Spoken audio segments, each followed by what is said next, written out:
ValveTime.net. Hi, and welcome to the ValveTime News. Each week, we'll bring you the biggest talking points regarding Valve software and the community. Now, the news. This time last week, it was Gabe Newell's 50th birthday, and some members of 4chan's V board were keen to celebrate. A huge number of 4chan members gathered together to create a huge poster, the final version of which contained at least several hundred messages from fans all wishing Gabe well on his birthday. A group of individuals traveled to Valve to deliver the poster in person, along with a wooden crate marked Mann Co. Gabe was then forced, yes forced, to pay $2.50 in order to purchase the key for said crate. The contents were then revealed to be, yes, you guessed it, a hat.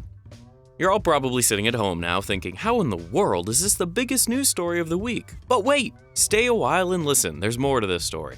The visit to Valve was recorded by one of the visitors and posted to YouTube earlier this week. Much of the video quality isn't great, and the video is only the first part of two, which total at over an hour long, but the most interesting piece of information is located about 6 minutes in, when a visitor asks about Ricochet 2 and the development of Source 2, Valve's new next-gen engine.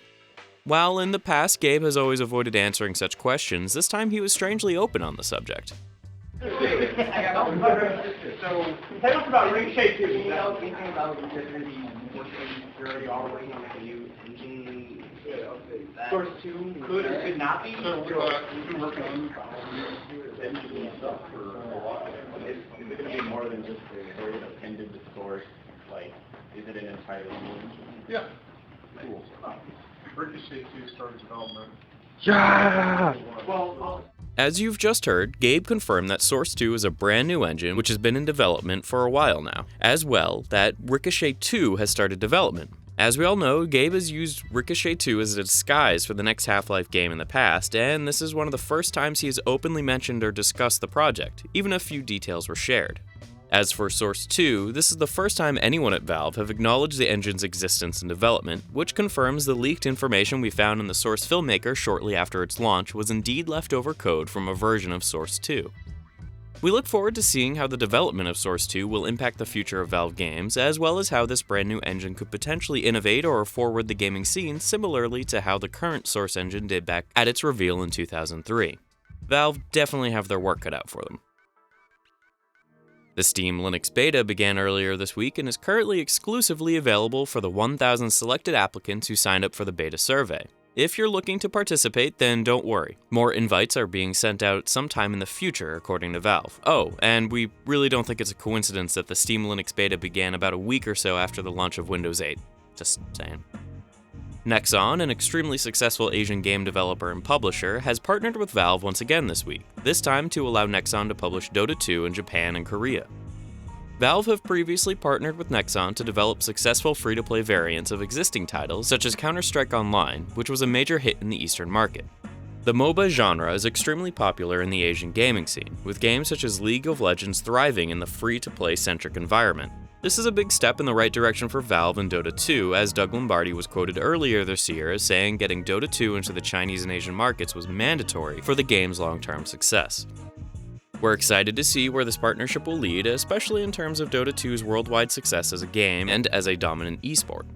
In other Dota 2 news, the game received an update this week which brought several major gameplay fixes as well as new UI additions and unreleased cosmetic items. UI improvements include the ability to check courier animations directly from the backpack. Sentry and Observer wards received a few cosmetic variants, alongside the inclusion of the first cosmetic player mount dubbed Bub. We feel this marks an important point in Dota 2's development as Valve expands the scope and potential for cosmetic items beyond basic clothing, weapon, or hair modifications. Also included in the update was a variety of skins, portraits, and textures for upcoming heroes Slark, Medusa, and Shredder. The majority of Slark and Medusa's content is now in the game, including animated portraits and voice lines subtitled, meaning that their introduction is just around the corner. Keep an eye out for their introduction in the coming weeks. In merchandise news, Valve released a new Team Fortress 2 themed hoodie this week with a Mann Co theme. There isn't really much else to say, I mean look at it, the damn thing has an attached mustache! But yeah, it's now available from the Valve store, so check it out in the link in the video description. That's if I haven't already bought them all by the time this video goes out. Although really, I'm quite capable of growing my own mustache. Thank you, Nick. Nope. Earlier this year, Valve announced a partnership with Adult Swim. The first sign of their partnership was shown by the release of a Robot Chicken-themed Team Fortress 2 hat. Robot Chicken being one of Adult Swim's most popular shows. The hat release was a move which didn't exactly inspire confidence in the community. A point our editor Glenn will most likely agree with after having to write about it as a news story a while back. Aw, poor Glenn.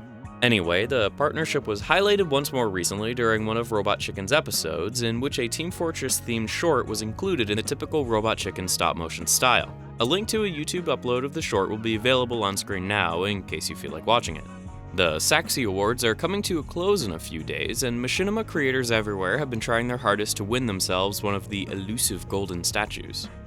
Zachariah Scott, co-founder of the Lit Fuse Film Group and head of the open-source filmmaker Steam community group, uploaded a new Team Fortress 2-inspired SFM short this week entitled Bad Medicine. Another creator, known as Brett Kennedy, has created Pyro and Love, a light-hearted short about finding true love. Both videos are extremely well animated and are great examples of how the SFM can be used to create high-quality work in two totally different ends of the emotional spectrum. Now we hear you cry, "Why? Why make a whole news story about a few fan videos? Why do you waste my time, ValveTime? I come here for news." Well, Mr. Cynical No Fun, go and watch both videos and you'll see. Don't worry, we'll wait for you here while you watch it. Waiting. Is he gone? Okay, anyway. Alright, so let's wrap this episode up and we'll get on out of here before he gets back.